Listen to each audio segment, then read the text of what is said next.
So hey guys, how are you all? Welcome to So we are back with a brand new movie on what if Naruto try flirting with Erza and Big Harem, but before we start, be sure to subscribe to our channel and like this video. Now let's begin the story. Wait. What in the hell is happening? Shittttt.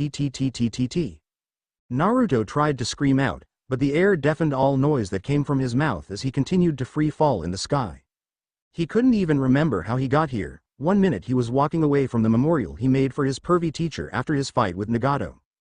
The next, he's waking up in the middle of open sky, naked and falling. His muscles were pounded and stretched from the continued force of falling at what seemed like 1,000,000 miles an hour. Naruto grimaced and forced his eyes to open more to see exactly how far he was to the ground. He panicked as he saw the giant mass of land growing wider, grabbing his hair in fear. I need to slow down. The ground is coming to view quick and I'm gonna die if I can't slow down or cushion my fall. Naruto thought to himself like an idiot before common sense slapped him across the face. Duh. He forced his hands together through the high pressure from falling and crossed his fingers to perform his signature jutsu to try and save himself from becoming a stain on the ground. Maybe a giant ball of his clones would cushion his fall or at least slow down his descent enough to jump onto something safe once he got closer to the landscape. He grinned as he focused his chakra and screamed the name in his head. Shadow Clone Jutsu. Huh? A deadpanned look came across Naruto's face at the lack of clones appearing to save his life. Nothing happened. At all, much to his surprise. His prize technique failed. What the hell was going on? He needed to think fast. Naruto quickly bit his finger, his body still swirling around in midair as he performed the hand seals to his second jutsu. Summoning jutsu. Crap. Nothing was happening at all. He could feel his chakra forming inside his body, even though it did seem strange to him how it felt. Much more warmer than usual. But then again, it could be because he was feeling icy cold wind blowing wildly and painfully against his genitals. Of course. Here he was about to die naked and all he could think about was his cold junk flapping in the wind.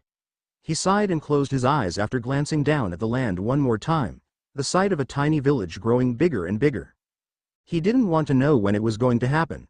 When he will impact the ground and splatter all over nearby buildings and civilians. He wanted to at least control something about his soon-to-be death, which was happening for some unknown reason to him. This was his reward for saving the Leaf Village. A naked, gruesome death. Oh, the irony. Well, at least I saved the village. Naruto shrugged as he stretched out his arms and legs, waiting for the inevitable impact to happen.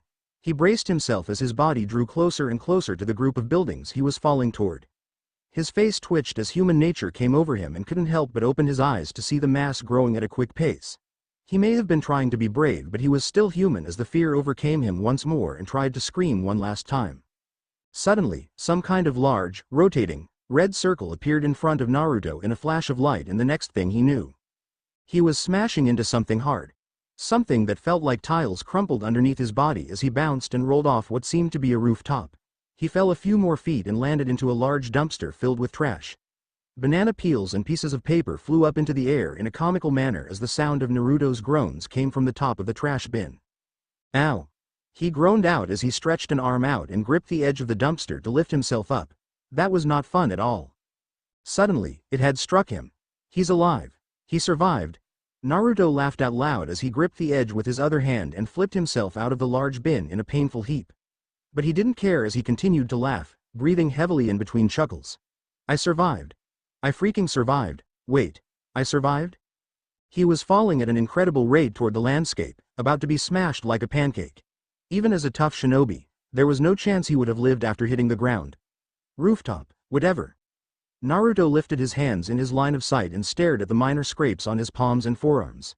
How did he survive? The more he thought about it, the more he remembered what happened right before the impact. Some kind of red circle with weird designs appeared in front of his falling body, and then suddenly, he wasn't in the sky anymore. He still fell hard onto the rooftop he rolled off of and hurt himself pretty moderately.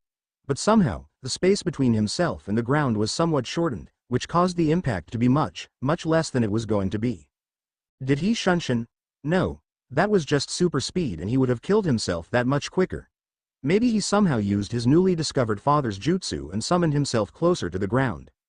No, I don't know anything about his flying thunder god thing.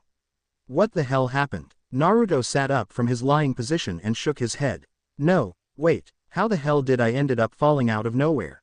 Naruto struggled to remember the moments after placing the paper flowers Conan made for him at the small memorial he made for his sensei.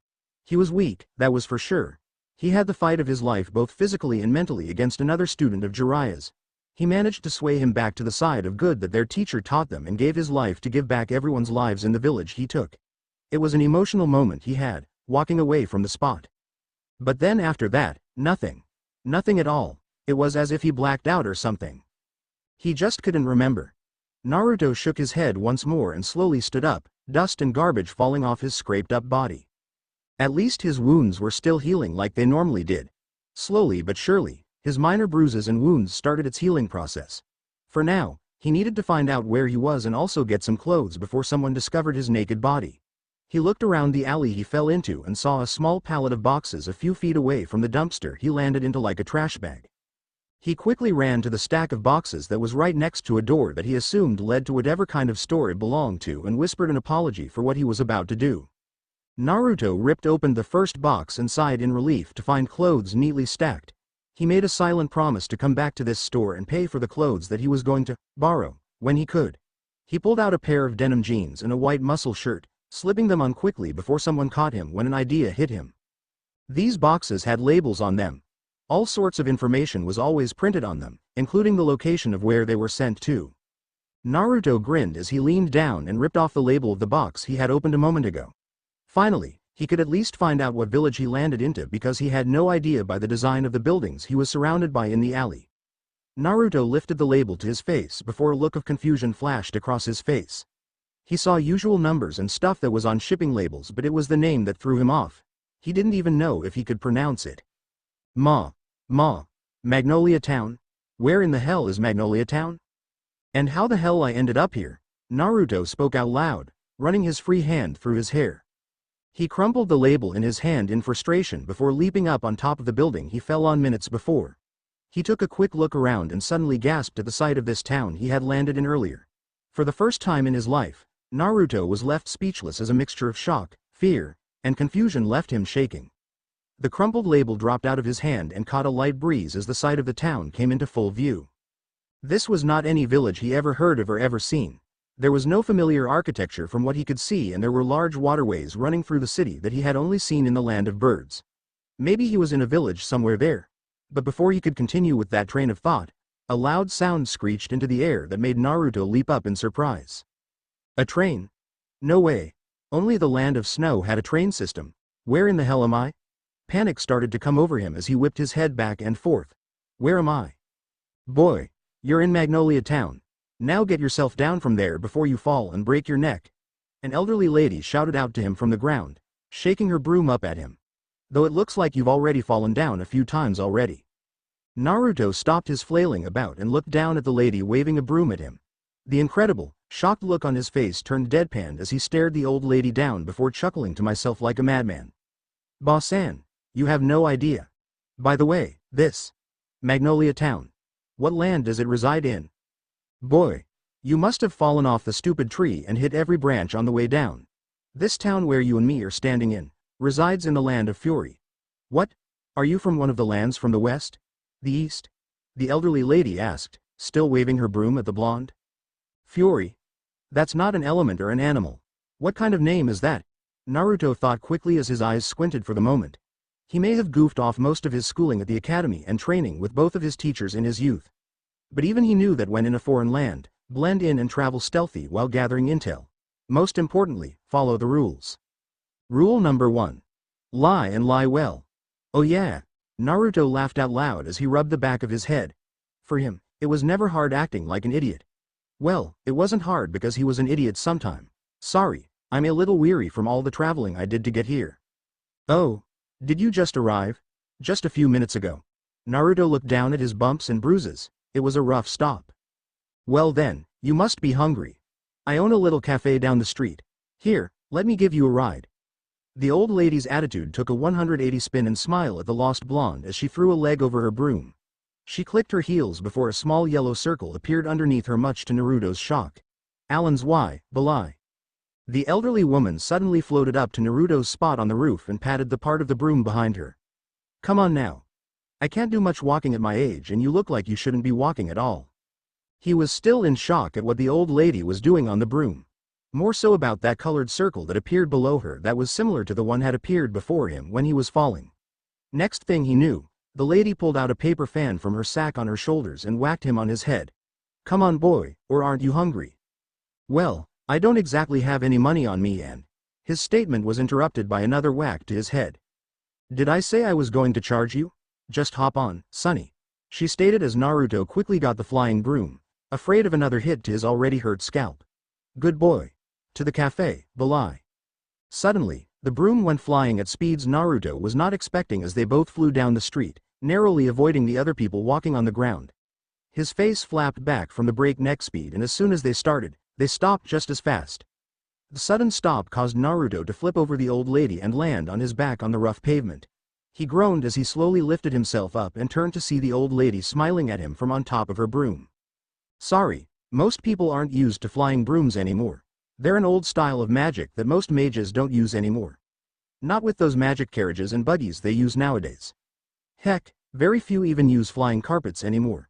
Darn youths," she stated as she hopped off her broom and walked into her small cafe. Naruto listened to her rambling in shock and surprise at what she was saying, gathering all the details he needed to get by in this weird place. "Magic? Mages? Flying carpets and brooms? I thought magic was tricks performers used to entertain kids at parties?" he thought to himself as he watched the lady move across the empty cafe and behind the counter. "I mean, look at you. You're all dirty and covered in scrapes. You young people just live life wildly and carefree. What kind of magic do you use anyways?" she asked, waving a large wooden spoon at the blonde who sat down on a stool in front of her. "Magic? Me? How do you know I can use magic?" Naruto asked curiously. Far as he knew, he couldn't pull a quarter from behind someone's ear or a rabbit from a hat. "Oh, don't tell me you're a newbie. Did you just unlock your magic potential? Even a novice could feel the amount of magical energy you're giving off right now, boy," she snapped back at him as she prepared something out of his line of sight. "You must be a late bloomer to just now unlock magic, 10% or not. Must not be the sharpest tool in the kitchen, are you? I have you know I am one of the best in my village," Naruto argued back before the old lady scoffed loudly. "Village? Oh, you're one of those small hillbillies from a tiny settlement in the middle of nowhere. So what? Your mother is also your sister and your brother is your grandpa?" She laughed loudly, stirring a random pot. "You're your own uncle. Listen, old hag. I'm a hero. I'm the best shinobi there is and from a huge place called Kano." Naruto froze in mid-statement, his body unable to move as the old lady raised a hand up. Her back was still to him as she continued to stir the pot with her other hand. "Naruto, I know who you are. You're a shinobi from a village called Konoha in the Land of Fire. You were in such a large battle unlike one I never seen before. Then suddenly, you found yourself falling from the sky," the old lady stated nonchalantly as she threw in some ingredients into the large pot. "Did I get it all right? It's been a long while since I bothered to read someone's mind, but you just seemed so interesting. Most definitely been a long while since I found someone interesting." "Then why the act?" Naruto's eyes steeled at the elderly woman. "Who are you?" "Oh, just call me Maggie, and about the act. I just wanted to see if I could get you to break your silly rule about your sneaky spy act." Maggie laughed hoarsely. She grabbed a ladle and poured something into a large bowl before placing it in front of the paralyzed blonde. "Oh yeah, sorry about the not moving thing. Been ages since I used my stone charm." Maggie waved her hand again. This time Naruto could see a small ring on one of her fingers glow briefly before he could feel himself move again. "Now, I believe you are a fan of ramen?" Naruto looked down and drooled as he noticed the bowl of his delicious ramen in front of him and dove right into it. He didn't care that this old lady was doing things he had never seen before, or that this may be some kind of trap or genjutsu. This was ramen he was talking about. "Thanks, boss-san." Maggie simply smiled with her eyes closed as the blonde in front of her basically inhaled the noodle soup she had placed on the counter. He knew he should be more cautious, but there was something about this place that instantly relaxed him. Through all the surprises and soreness he was feeling, he forgot to ask another question that popped into his mind earlier. "You said something about me having a lot of magic in me. What do you mean? Do you call chakra here magic?" he asked between slurps. "No, from what I can tell in your head, chakra isn't like magic. You seem to develop your chakra on your own, inside your body. Here, we absorb magic through the eternano in the air and fill up our reserves. But you don't have chakra, you most certain have magic. It's rolling off your body like water. You must have a large reserve to hold that much magic. Maggie pointed out before looking into his eyes deeply. It's strange, going through your memories. Such a beautiful place, yet so much hate and war. Young children becoming weapons. Adults rarely living to old age, only for those to live long enough to have children of their own to becoming weapons again. Naruto silently placed his spoon down, for once not finishing his ramen with the gusto he normally did. I know it can seem like that, especially if you are just seeing my memories like a film. You're not a part of that place.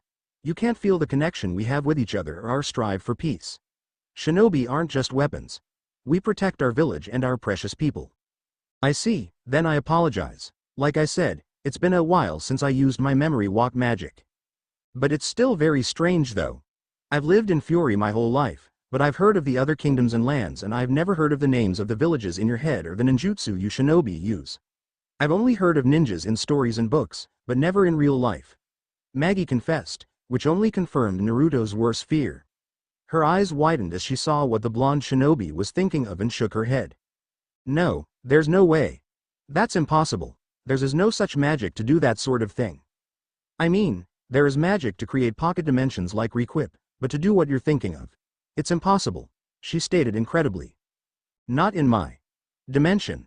We have jutsu that bring objects or people across from a whole other place and even one that brings back the dead. Spirits, demons, shinobi. It's very possible. Something or someone used some type of jutsu on me and ripped me away from Konoha and literally dropped me here. Naruto stated with a rare moment of wise insight. It was the only thing that made sense, as much as he didn't want to believe it. He's not lost in another land, he's lost in another world. Okay, I believe I understand your thinking, but I think you forgot about your original question and my discovery. An important clue on how and why you ended up here. Maggie raised a point as Naruto's eyes widened in realization. So then, if I'm from another world, he muttered softly, his blue eyes looking at his healed palms. How'd I have magic? Oh, no, seriously. Come on, boss-san. Just tell me what you see, Naruto asked out of frustration. The woman he has come to know as Maggie had been sitting down in front of him for about half an hour. She had her hands on either side of his head, trying to dig further into his lost time between defeating Nagato and arriving here in Magnolia Town. So far, Naruto had heard nothing but, come out of her mouth. My memory walk isn't as easy as I made it seem, boy. I basically see what you have seen in the past, but because you don't remember what happened to you. She started to point out the obvious to the lost ninja. You can't see what happened, he finished with a sigh of defeat. Well, thanks for trying again anyways. Boy, it's not all lost. You don't have to try so hard to find out what brought you here. You should just try and accept it, enjoy life here. From what I've seen, you most certainly deserve it. Maggie stated with a soft look in her eyes. He had been here for a week already and every day, he had her walk his mind to see what had happened to him. She tried to explain that her magic didn't work that way, but he was determined to find a way back home. From what she saw in his memories, she had no idea why. Such pain and suffering he experienced as a child, it would have driven a grown man insane. She found the blonde to be truly a kind soul, helping her out in her noodle shop since she fed him that first day. She also tried to help him along with learning about his magic, but he only seemed to focus on how to get back home. He did, however, want to know how his chakra was replaced by magic and how to get rid of it. I'm sorry, Miss Maggie, but I just can't.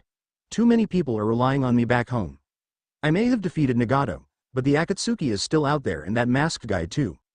Naruto explained once more as he stood up and started to get the tables ready for the lunch rush. How can I just live in paradise while everyone I care about is still in danger? Ah, yes. But, didn't you say the goal of that group was to gather all 9 of those tailed beasts for some kind of ultimate weapon? You said it yourself, you hold the strongest of them all. You being here destroyed whatever they had planned. She pointed out, getting out of her chair and made her way around the counter. Problem solved. Problem not solved. I told you, he's not there anymore. Naruto reminded the elderly woman about what he had discovered a few days ago. He went into deep meditation to ask the Kyuubi what he knew about what had happened to him. But much to his shock and horror, he found the cell in his mind empty. Nothing at all. The seal was still there, but no Kyuubi. He tried not to think about it, but he feared the worst. The worst being that somehow, the Kyuubi was left behind in his world while he was thrown into this one. He may not be there anymore, but you don't know that the beast was left behind. You said yourself that the seal is still intact. There's more to this story than you know, boy. Now, if you refuse to listen to reason or my instruction about how to use magic, at least go to the market and get the things on this list for me. I'm so weak and old, I can hardly walk there and back. Let alone with groceries. I'm so lucky to have a big, strong, young man like you to help little old me. Maggie feigned as Naruto rolled his eyes at her performance. Yeah, right. With Balai, you are a freaking danger to society. Crazy, old lady. Naruto muttered before reaching out and grabbing the list from Maggie, but not before receiving a hit on the head by her paper fan. Ow. Don't you forget it. Now get going. She shooed him out of the cafe with her broom. Naruto laughing the whole way out. She stood in the doorway and watched as the blonde hero from another world walked down the street. Her stern face quickly turned concerned about how Naruto would end up after he lets go of the idea of ever going back to his home. She could only hope he can accept his fate and maybe, just maybe make a home here. She had suggested to him about joining a guild, to discover the great pleasure of being able to use magic. To join a family, as it were. Maggie smiled as she looked down at her ankle and slightly lifted her long, brown dress up, revealing a pink mark in the shape of a fairy. Joining a family as warm and caring as Fairy Tail might be just the thing he needed to finally settle here. It did for her when she joined that crazy guild. She made friends, fell in love, and so much more in her long life before retiring to her calm life of a noodle shop owner. Plus, she could use a hand in the cafe and the boy was attracting the attention of many young ladies in town. Most of them coming in the shop and ordering food, just to stare at the very muscular ninja in his tight jeans serving them. His abs and pecs glistening in sweat from the heat of the pots and bowls. His white muscle shirt which he became fond of, hiding very little of those tanned muscles. Maggie sighed as she turned around and walked back into the cafe. If only she were 60 years younger. Crazy old lady, telling me what to do and whacking me on the head. Naruto mumbled as he looked over the list of food that Miss Maggie needed for her soups and ramen. A goofy smile came across his face as he daydreamed about her delicious ramen. Every bite was a familiar taste and it made him think about home whenever he ate a bowl. Her ramen was the one thing he had here in this strange place that reminded him of Konoha. Home. It seemed like an impossible dream now, but he did understand what the woman was telling him. Some of what Maggie had told him he could see right here. This was a truly beautiful place. Such peace and love in the air and no threat of death and war lingering. People smiled at him here and he didn't have to save their lives or anything. He had to admit as well, the whole magic thing was pretty cool too. He was told in the many lessons that the old lady tried to teach him, that even though every person had magic in them, only about 10% could use it. He was curious about his own apparent magic, that much was true. But he didn't want to bother, only wanting to find about any magic that could get him back home. But he had to confess, he could see himself living here, make a life for himself here, living as a mage, and joining that guild that Maggie has been telling him about. He shook his head of the thoughts as he made his way through the busy streets that led to the grand market in the center of town. The first time he went, he got lost for hours and was scolded by the old lady for missing the lunch shift. The second time he went, he tried something different. He didn't tell his temporary boss about it, it would only fuel her drive to convince to stay here.